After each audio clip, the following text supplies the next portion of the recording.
Joe, it's your team. I'm going to give you the floor on Notre Dame Clemson. What were your thoughts?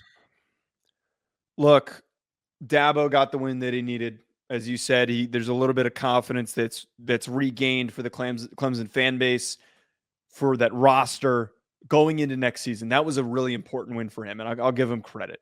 I'm still not really in on him. I got to see, as I said earlier, I got to see what he does in the portal this year, man. You got to at least get 2 kids in the top 100 of the transfer portal class. Go get 2 talented receivers where there is an abundance of talent at receiver, at running back. Go get as many pieces as you can. You're going to have trouble finding offensive linemen, defensive linemen. Just give me one big name receiver, and I will concede that he is going to turn this thing around. But to focus on Notre Dame, my take still stands. I keep getting criticized for Marcus Freeman, for believing Marcus Freeman isn't the guy whenever he does something good. So last year when they beat Clemson, I was criticized. And then this year when they beat USC, some people wanted to bring up, like, why were you saying that he can't get the job done?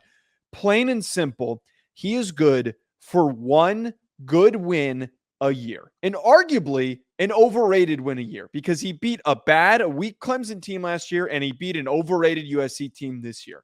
He cannot prepare his team to go on the road to play in an important game against a tough opponent. They come out and play flat every freaking time. At halftime, when they're getting punched in the mouth and they're completely backed into a corner, they sit there and take it in a very pathetic and unmotivated manner. He is a brilliant defensive coach. He is a great recruiter, but he is not there yet to be ready to be a head coach. He's just not. This was too soon of a hiring, and he's clearly still learning on the job. And it's going to be too late for us to figure out that we jumped in too soon on this guy. His absolute ceiling is James Franklin. James Franklin has done the same thing in his entire career. He's going to lose to Michigan this week. He's going to finish the year with 2 losses, and that's a decent season. But Notre Dame needs to have higher expectations. They need to.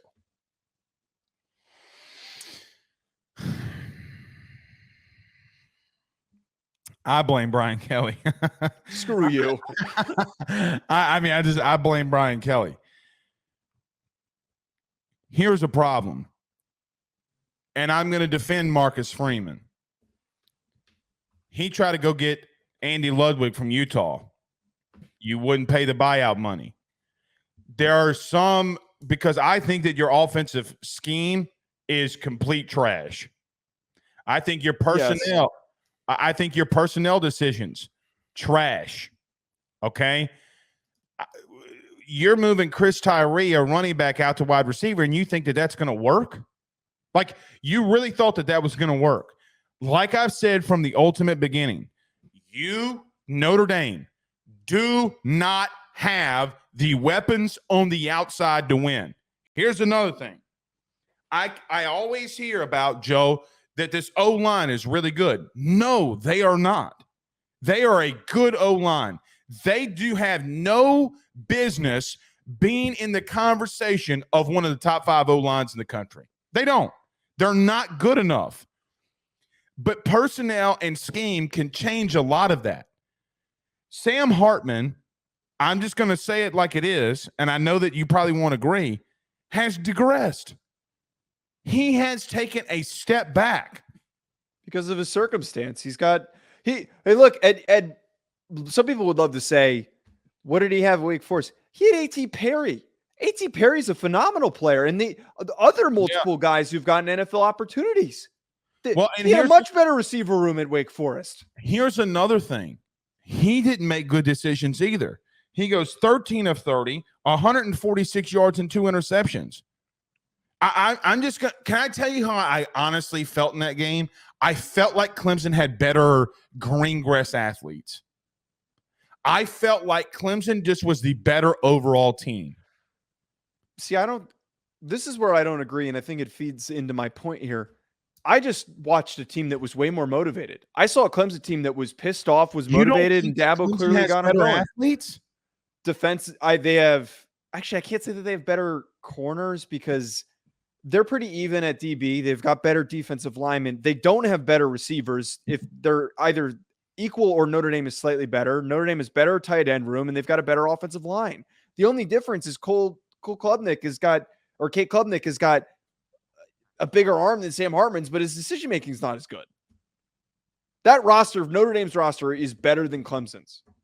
And they've played better up until this point. They don't have, but Joe, I could make the argument that I think Clemson might have the better O-line.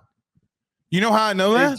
They don't. Okay, well then you're going to have to explain to me how your boy Maffa has 36 carries, 186 yards, and 2 touchdowns. But it all goes with what I'm saying here and why I don't think that Marcus Freeman can get this job done of preparing Notre Dame to win big games, because I saw a team that was motivated, and a motivated team is going to run the ball really well and punch you in the mouth on a snap-to-snap basis. And Notre Dame got punched in the mouth and punched in the mouth and did nothing. Last for 4 quarters like that for you to get pushed around like they did.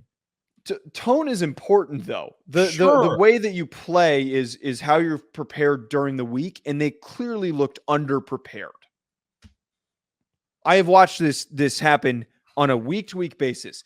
They were more talented than Louisville, and the same thing happened. Now, refresh my memory. The 3 losses.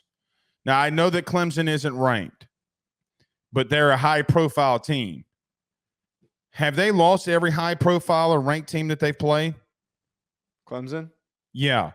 They lost to Ohio State. They lost to ranked Louisville. Have they been a ranked team this year? Notre Dame has – and USC's probably not ranked right now. So, no, I don't think that no, Duke's not ranked anymore either. So, no, Notre Dame has not beaten a single ranked team.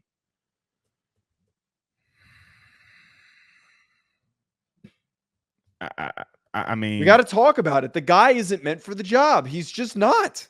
He's not. He's not going to get they will not win a national championship with Marcus Freeman. I don't think they win a national championship until they do other things. Like you got to, I mean, you can say it's the Notre Dame way, but you're not going to get the green grass athletes on the outside until you start getting some of those academic requirements down. Well, to be fair, and then we got into a fight over this in the offseason. Marcus Freeman has non-playing most of the season. He's created leniency in that. There has been much more leniency than in the past. But it's, I think that there is a path and a way to win at Notre Dame. I think that there is. And I think that there is now progressively more NIL involvement, especially what we've seen with Sam Hartman this year is proof that it can be done. But you're already tampering.